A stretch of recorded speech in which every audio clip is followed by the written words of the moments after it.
give me all-out job. This'll get 'em.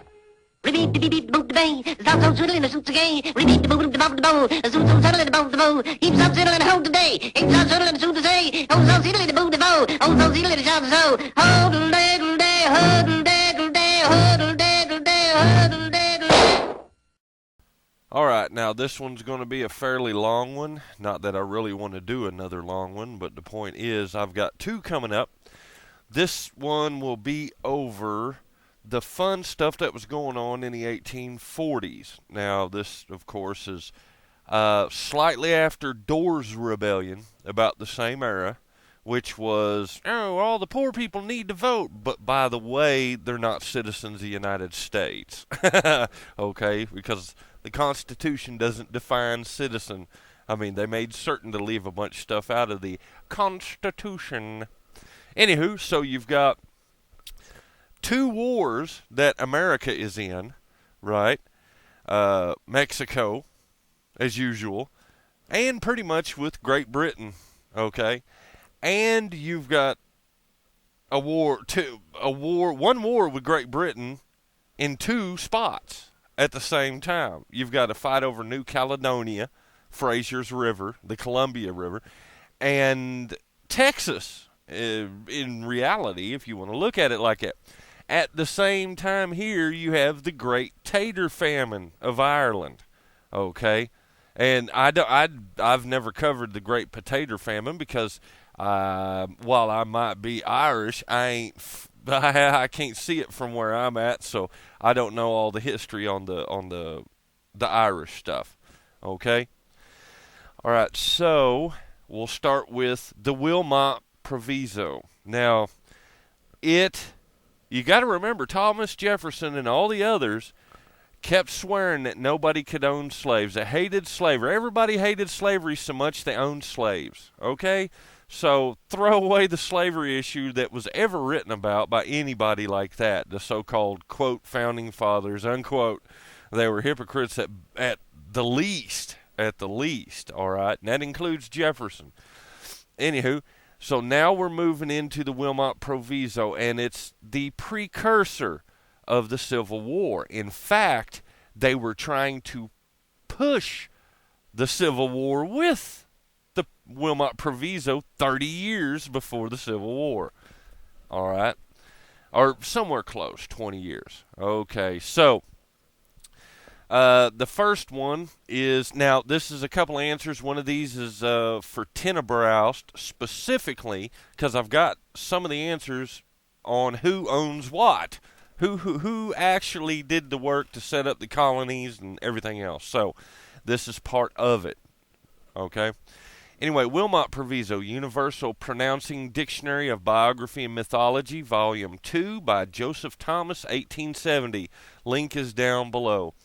We're going to look at Horace Mann. He was a congressman. Horace Mann, M-A-N-N, an eminent American educationist. This is also at the time when they decided that they needed to teach you stuff, okay, the way they do things. All right, so this is how old this is. All right, born in Franklin, Norfolk County, Massachusetts, May 4th, 1796. In the spring of 1848, Mr. Mann was elected to Congress as successor to John Quincy Adams, who had died in February of that year. His first speech in the House of Representatives was in advocacy of the right and duty of Congress to exclude slavery from the territories. He says in a letter dated December 1848, I think the country is to experience serious times. Interference with slavery will excite civil commotion at the South. Still, it is best to interfere. Now is the time to see whether the Union is a rope of sand or a band of steel. Again, I really think if we insist upon passing the Wilmot Proviso for the territories at the South, a part of them will rebel. But I would pass it, rebellion or not. I consider no evil so great as that of the extension of slavery. Now you got to remember, he's trying to speak as if they can speak upon these things. This was not about slavery. This was about how far can you go. But I will show you that in another one, okay? In another video. In September 1852, Mr. Mann was chosen president of Antioch College at Yellow Springs, Ohio. On the same day, he was nominated for governor of Massachusetts at a convention of the Free Democracy, otherwise called the Free Soil Party, assembled at Lowell. Although elected governor, his popularity was shown by his vote running far ahead of that of the other free soil candidates. He accepted the presidency of Antioch College. Ooh, I'm sure he did. Biography of General Lewis Cass, 1843. Now, this is different book entirely. Links down below. Page 56. I wanted to show y'all what law is, legal law is. Page 56, Stripes and Bondage by General Cass. Right? These are your founders that y'all love. The legislative power of the territory of Michigan was first vested in the governor and the supreme judges. Vested by who, I ask? General Cass. This is in 1843, so you got to remember, Dorr's Rebellion hasn't happened yet. General Cass was then governor, and the following is a specimen of his legislation. See, this is how much you forgot. An act for the punishment of idle and disorderly persons. Section 1.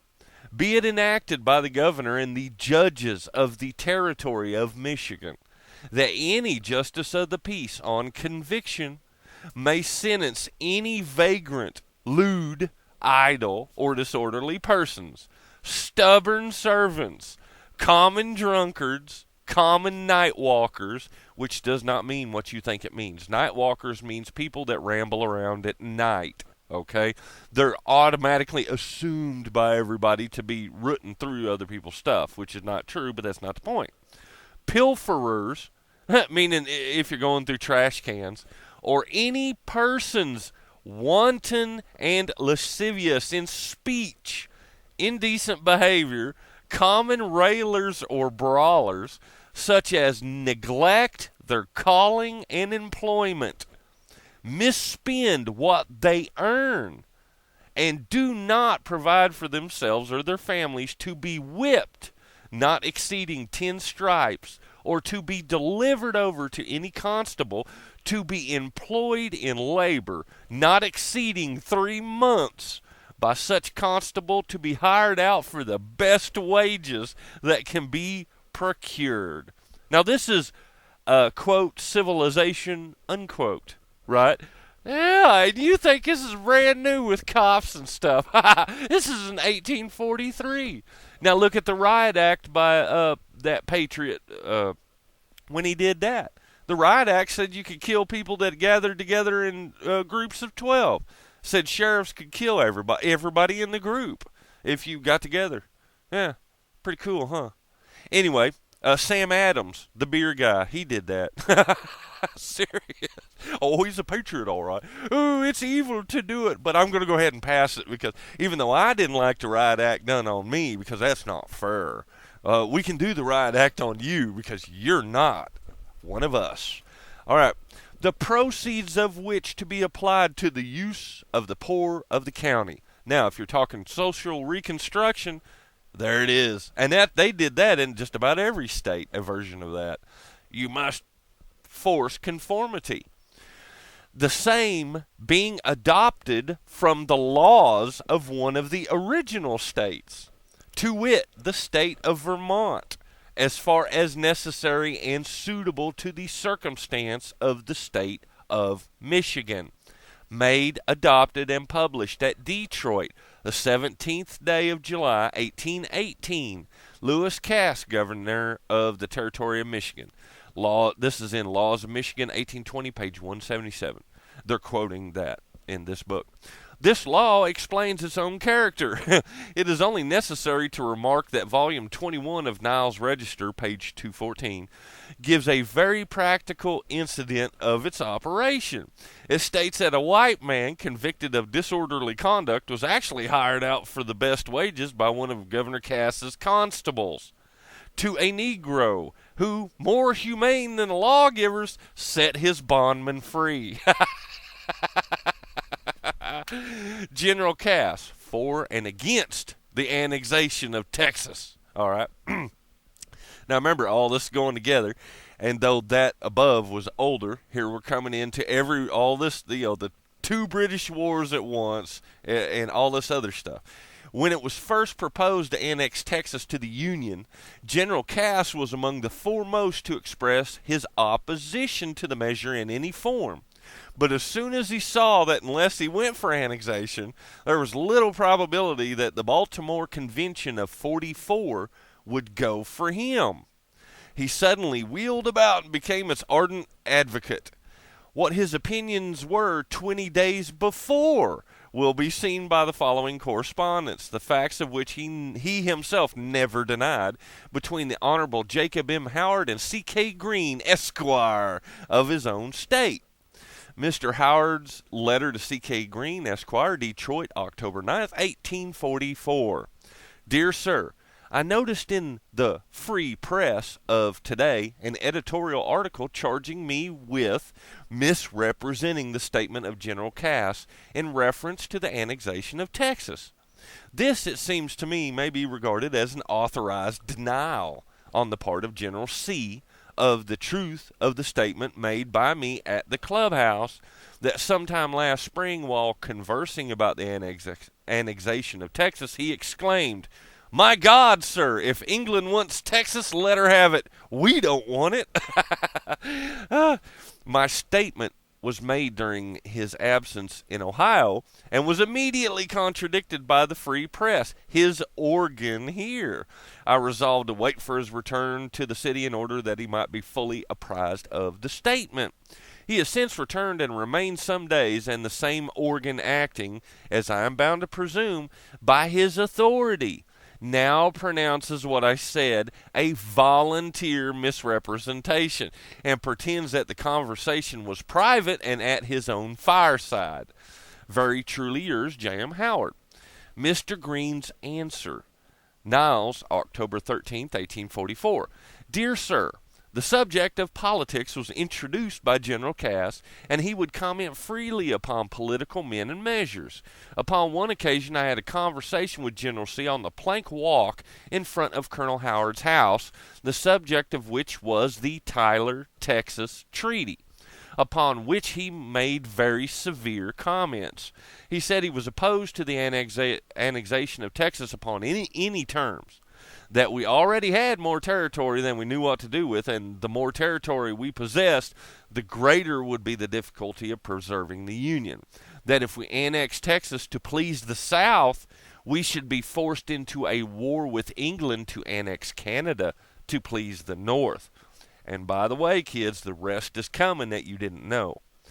It was intimated to General Cass that England might secure Texas as a colony, to which he replied, "My God, if England wants Texas, let her have it. We don't. It is better for us to have a civilized than a barbarian nation for a neighbor." General Cass, being a leading Democrat, I was much pleased to hear from him such good Whig sentiments, and Whigs will show up in the other video. Yours respectfully and in haste, C.K. Green. Now further, a sketch of General Cass by Honorable Thomas H. Benton. On the 1st of June, 1846, when the Oregon question was under debate, Mr. Benton made an elaborate speech in reply to General Cass. The following is an extract. Okay, remember kids, the Oregon Bill was us getting ready to go to war with, those people getting ready to start a war with Britain over nothing, okay? Because they wanted Oregon, and it wasn't theirs. It wasn't ours. You understand? Okay, but anyway, the point is, it's screwy, but it was on purpose. And as well, you have Texas. And as well, you have the Wilmot Proviso. And as well, okay? All right. The people, said Mr. Benton, had been led into error, inflamed to the war point upon a mistake. And now, when the mistake was shown, the tug of another war came upon poor human nature. To admit the error and ask pardon of God and man was the part of justice and candor. But this was humiliating to vanity and self-love and the pride of consistency. To persevere in this error after it was detected was the part of human frailty. And the senator from Michigan, General Cass, on the part of his party, has obeyed the law of frailty. He has persevered in error. He converts into design what was in the beginning a mistake. We are now to have war, as far as the senator and his party can make it, upon design and without pretext, for he could not name Fraser's River, which is the sole object and would be the instant cause of war. Now, I've added the Oregon Bill and the fight over Fraser's River in New Caledonia below. Okay. Now, this is where you get in a fight where they use different names. Astoria, right? Jacob Abster. Oh, it was Astoria. No, it was the Columbia. No, it's Fraser's River in New Caledonia, right? They're doing it on purpose. The senator and his party, the Big Organ, and those which have followed its notes have been leading the country to a war with Great Britain upon a mistake, upon a blunder, upon an ignorance of treaties and geography. The mistake has been exposed by reading the treaties and producing the geography. Instead of admitting the error, the senator from Michigan, for himself and his friends, perseveres in it, and thus what was a mistake in the beginning becomes design, a design to have war with Great Britain, without daring to name the pretext. For Fraser's River or New Caledonia are words not to be got out of their mouths. They will go to war for them, but not name them, much less state a title to them. He's saying more than one thing. However, remember, they're saying it's Oregon, okay? Not Fraser's River, not where it was. They're saying Oregon. It's transitory trespass. But anyway, this day has been the most humiliating of my senatorial life. I have felt for the American Senate when I have seen a member, General Cass, clinging to error and endeavoring to keep the people in error, even at the risk of war, by endeavoring to do away the plain words of a treaty, by garbling and mutilating scraps of speeches to depreciate another senator, when the great question was one of the peace and honor of the country, in the presence of which every selfish feeling should have stood abashed and rebuked. National Intelligencer, June 2nd, 1846. Now, here you go, kids. You're getting ready to see the Civil War in 1844, not 1861. General Cass's two faces, one for the North and the other for the South. And this will show you how they gamed you, your parents and everybody else, how they system gamed you into doing a war so they could gain more control. The frauds practiced on the people in the presidential canvass of 1844, let me stop and say canvassing, is when they go out and they hand pick from Republican and Democratic parties. Now, they'll change the names. You're a Whig, you're a Tory, you're a this, it's always the same thing, Democrat or Republican. The same sides of the same coin. They go out and they canvass and hand pick. And I'm going to tell you that there are groups of funny handshakes and all these others that are all involved in this for a specific reason.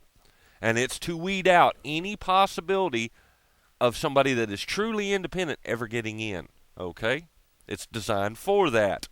That is the way that system runs.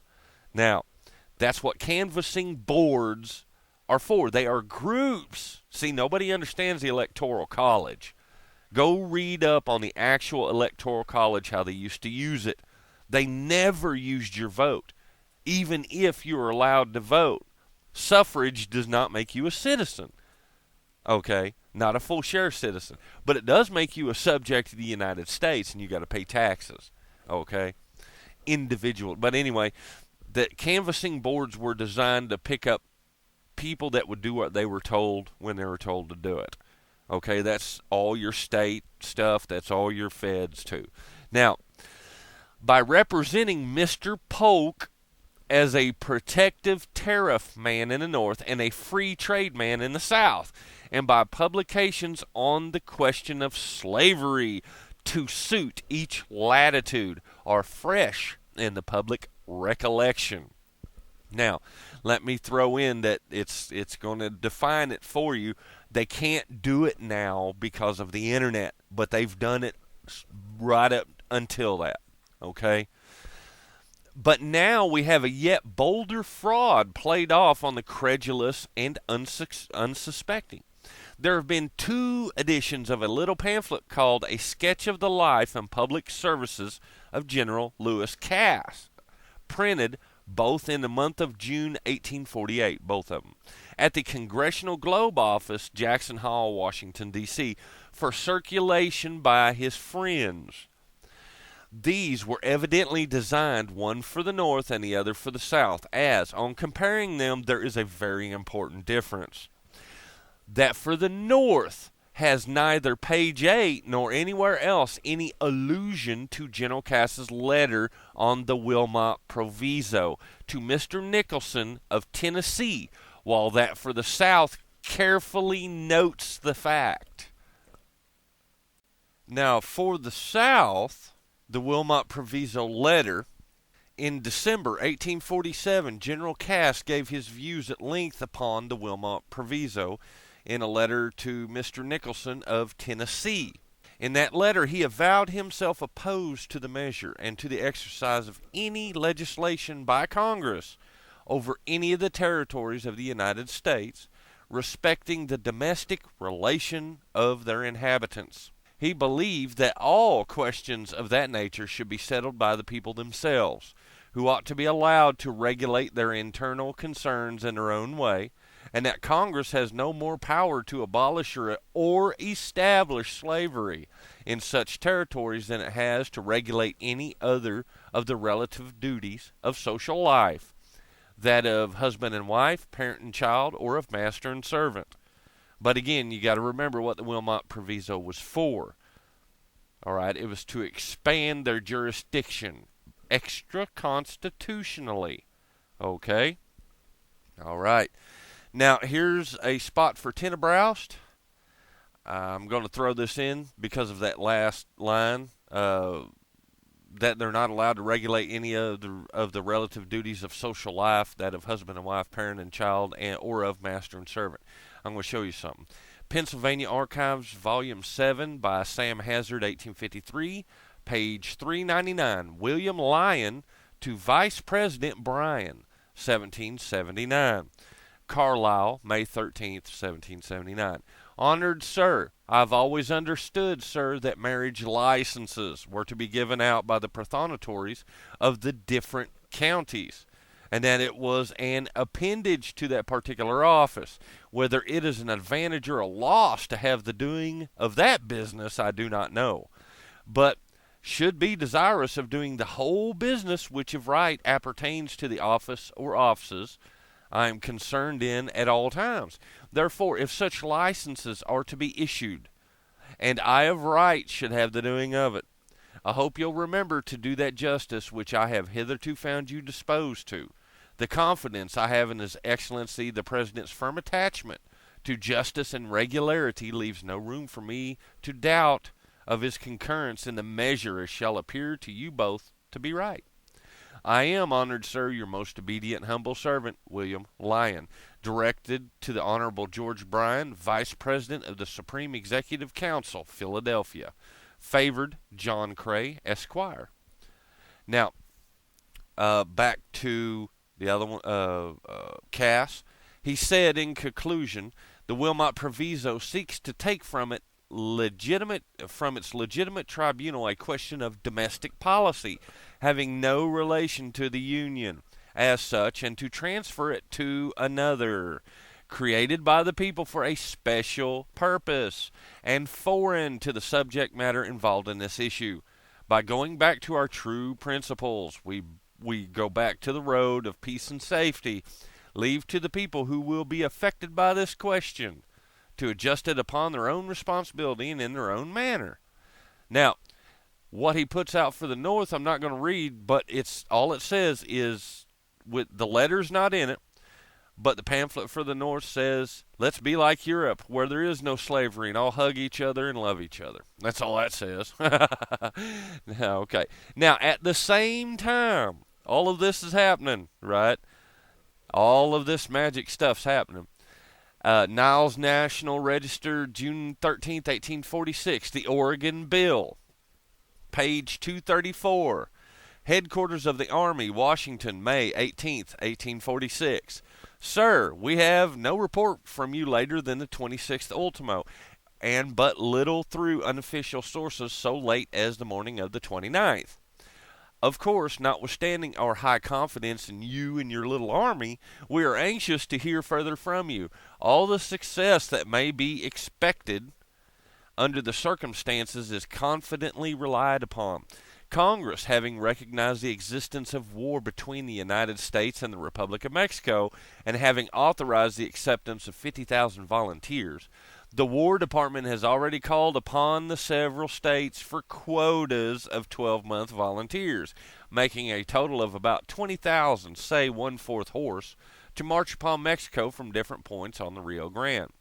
I fear that we shall not be able to put on the Rio Grande with our utmost efforts more than 10 or 15,000 volunteers by the 1st of September, the best period we learn here for the commencement of operations beyond, with the view to the conquest of peace. With great respect, I remain, sir, your most obedient servant, Winfield Scott, to Brevet Brigadier General Taylor. Now, moving on. Page 235, Colonel Benton's speech on the Oregon, U.S. Senate, May 25th, 1846. Now, this is going to show you the little game that they're going to play, which I say all the time. Fraser's River and its valley, known in the northwestern geography as New Caledonia, is the next division of the disputed country to which I shall ask the attention of the Senate. It is a river of about 1,000 miles in length, following its windings, rising in the Rocky Mountains opposite the head of Unjagab, or Peace River, which flows into the frozen ocean. The river was discovered by Sir Alexander Mackenzie in 1793, was settled by the Northwest Company in 1806, and soon covered by their establishments from head to mouth. No American or Spaniard had ever left a track upon this river or its valley. All right, now remember, part of the discussion is who owns what, and rightfully so at the beginning of all this is you have William Penn, like Runnymede, and Mr. Bill and them, excellently done. But you've also got the Northwest Company and a couple other companies doing their work, okay, as agents of the British. So we got to kind of be careful on this. Anyway, our claim to it, as far as I can see, rested wholly upon the treaty with Spain of 1819, and her claim rested wholly upon those discoveries among the islands, the value of which as conferring claims upon the continent. It has been my province to show that in our negotiations with Russia in 1824. Now, what they're saying is, it's a little screwy if you can claim an island and it confers and infers and implies somehow that you own the continent next to it. Okay? Anyway, it's Hucksters, Shysters, and Carpetbaggers and Carny-Barkers. That's all this is. Okay? At the time that we acquired the Spanish claim to Fraser's River, it had already been discovered 26 years by the British, had been settled by them for 12 years, was known by a British name, and no Spaniard had ever made a track on its banks. Now let me throw in that, isn't it just weird that all these people discovered it? They're fighting over American discovered it. Somebody else discovered it, right? No Indians discovered it. No. Anyway, New Caledonia, or Western Caledonia, was the name which it bore, and it so happens that an American citizen, a native of Vermont, respectably known to the senators now present from that state, and who had spent 20 years of his life in the Hyperborean regions of Northwest America in publishing an account of his travels and sojournings in that quarter, actually published a description of this New Caledonia as a British province at the very moment that we were getting it from Spain, and without the least suspicion that it belonged to Spain. All right, now, Mr. Adams to Mr. Rush, a letter, July 22nd, 1823. All right, now we're jumping backwards. John Quincy Adams, Secretary of State under President Monroe, right, where you just magically say, you go out, it's ours. Okay, that's it. That's it. I told you. I keep telling people, and they don't seem to understand that you were already here and did all the work, and then they showed up and said, it's ours, because we said so. And it's like, what? But anyway, this is what I love about this, because this is going to prove to you how many times they constantly do this. The right of the United States to the Columbia River. Now watch. They're calling it Astoria here. Later they call it Caledonia, and they call it the Columbia, and later they call it Oregon. You're right. They're just fighting with each other. The right of the United States to the Columbia River and to the interior territory washed by its waters rests upon its discovery from the sea and nomination by a citizen of the United States, upon its exploration to the sea made by Captain Lewis and Clark. So evidently you can walk across it and use the law of making and creating, where you throw a name to it and then claim it. You'll fight a war, and if you win, hey, it's yours. That's all this is. Upon the settlement of Astoria, named after Jacob Astor, made under the protection of the United States and thus restored to them in 1818, and upon the subsequent acquisition of all the rights of Spain, the only European power who, prior to the discovery of the river, had any pretensions to territorial rights on the northwest coast of America. All right. If, this is for Tenebroust, if the British Northwest and Hudson Bay companies have any posts on the coast, as suggested in the article in the Quarterly Review above cited, the third article of the Convention of the 20th of October, 1818, is applicable to them. Okay, now, what they'll say it later, and I don't want to give too much away, but remember, why are they mentioning British Northwest and Hudson Bay companies? Why? Now, they just proved to you the Northwest Company is the British Northwest Company, and of course Hudson Bay. All right. They also use them as agents in order to grab jurisdiction. Okay? That's all they do. Now watch, because later it's pretty cool. And it would stand, but for some reason we ended up with the Oregon. But anyway, Mr. Rush to Mr. Adams, London, December 19th, 1823. The valley of the Columbia is ours by discovery, by settlement, and by the Treaty of Utrecht, and has too often been so admitted by Great Britain to admit of her disputing it now. I do not plead our title to that great territory. I did that 20 years ago when there were few to repeat or applaud what I said. Special notice had previously been given to the Minister of Great Britain, and he had nothing to say against it. Special notice had already been given to the Northwest Company, and they were invited to join in the enterprise as traders, which they refused to do because it was an American enterprise. Far from objecting to the settlement, they sent a special agent across the continent to stipulate with Mr. Astor's agents that they should confine themselves to the valley of the Columbia, which arrangement was made. Special notice was given to our government, its sanction obtained, and its protection solicited. And if protection, in the full sense of the word, was not promised, it was because it was felt to be impossible to send troops and ships there in the event of a war to prevent its falling into the hands of the British, but that it was to be protected in the general sense of the word. That was promised, as was proved at Ghent, when peace came to be made, the treaty of Ghent. Now, listen to what they're saying. They're saying we got a claim to it, but we can't back you. Now, that's Mr. Astor's colony. It's not British and it's not American, but as soon as he solicited them, anyone, any party, guess who gets to step in and say, it's mine? All right, anyway, 2 years passed off in this way. Great Britain made no objection. Her agent, the Northwest Company, agreed to our occupation of the whole valley. And acquiescence under these circumstances becomes an admission of American title, which forever closes the mouth of Great Britain, which it doesn't. But again, there's Shysters trying to beat Shysters. Nobody owns it except Astor. Now watch what Astor does. He asks for the United States to step in, but here in a minute I'm going to tell you what he does. He did two neat little things that screw it all up, right? Now, for the proof of all that I have said, I happen to have in my possession the book of all others, which gives the fullest and most authentic details on all the points I've mentioned, and written at the time and under circumstances when the author, himself a British subject and familiar on the Columbia, had no more idea that the British would lay claim to that river than Mr. Harmon, the American writer whom I quoted, ever thought of claiming New Caledonia. Now, you got to remember that what they're talking about is claiming it for their nations. They never did that, right? Because that doesn't exist. They're out there doing their own thing, okay? Later, everybody shows up and fights over it.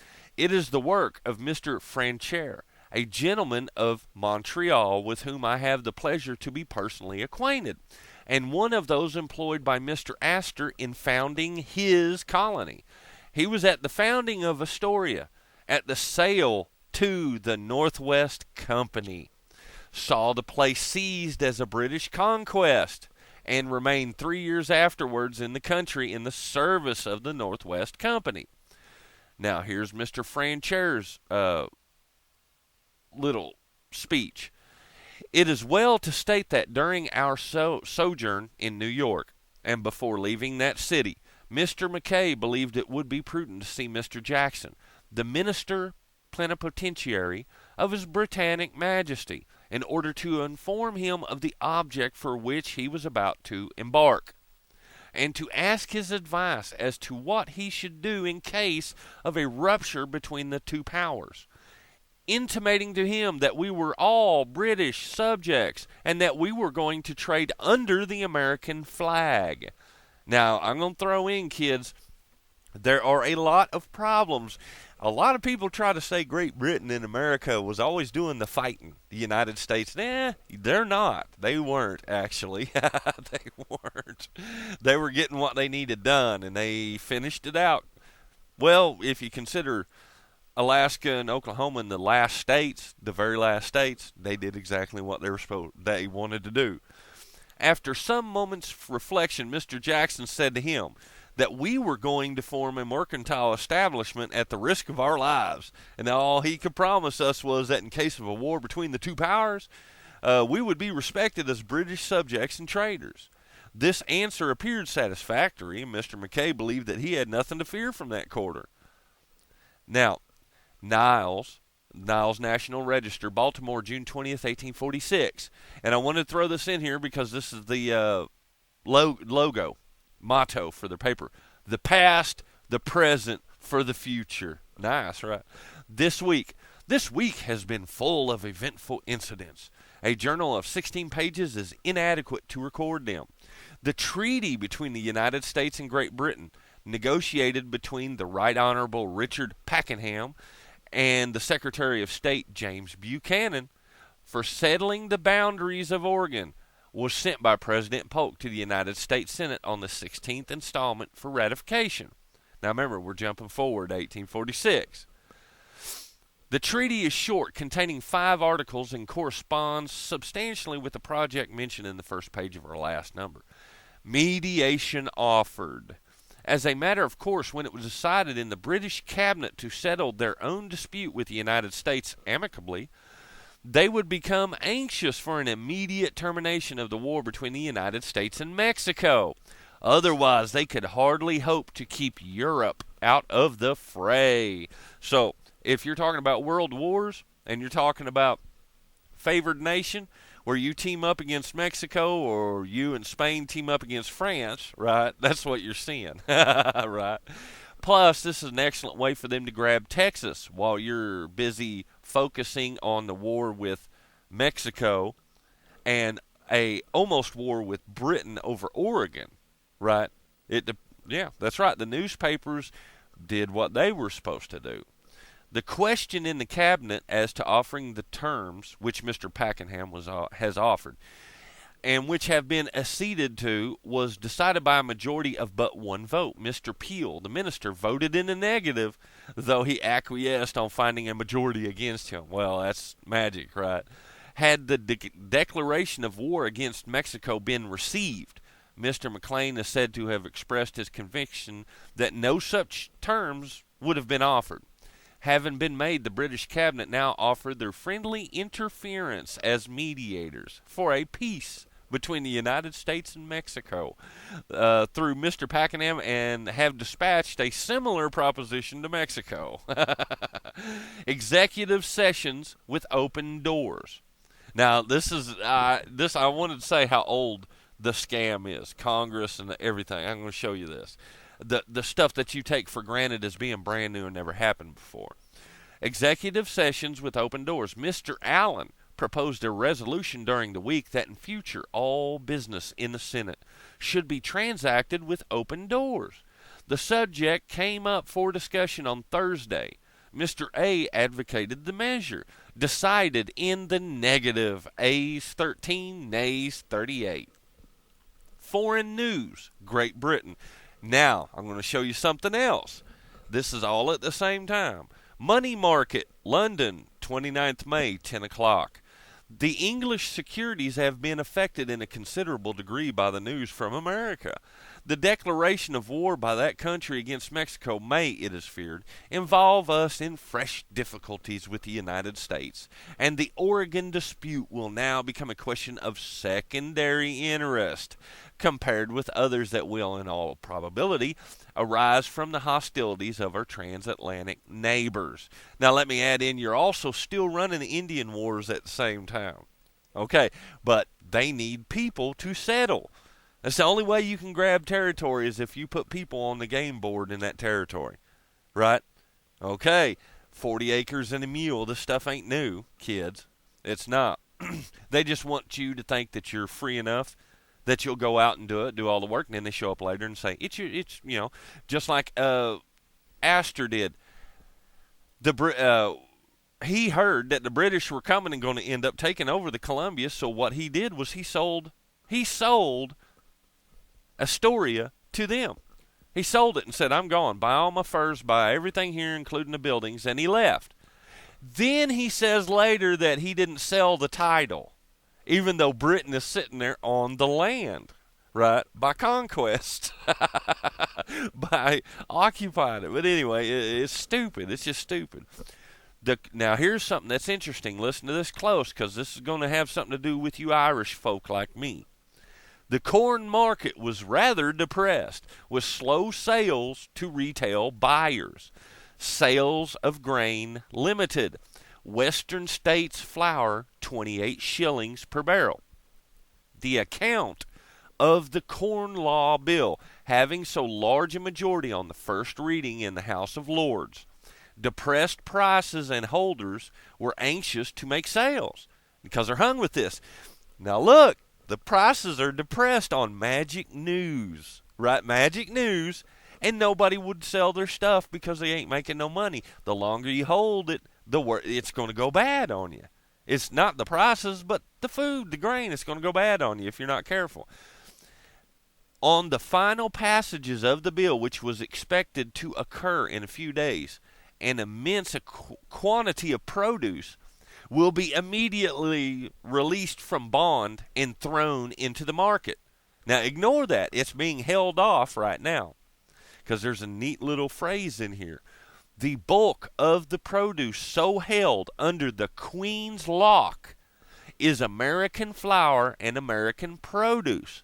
Its value has been estimated as high as 5 million sterling.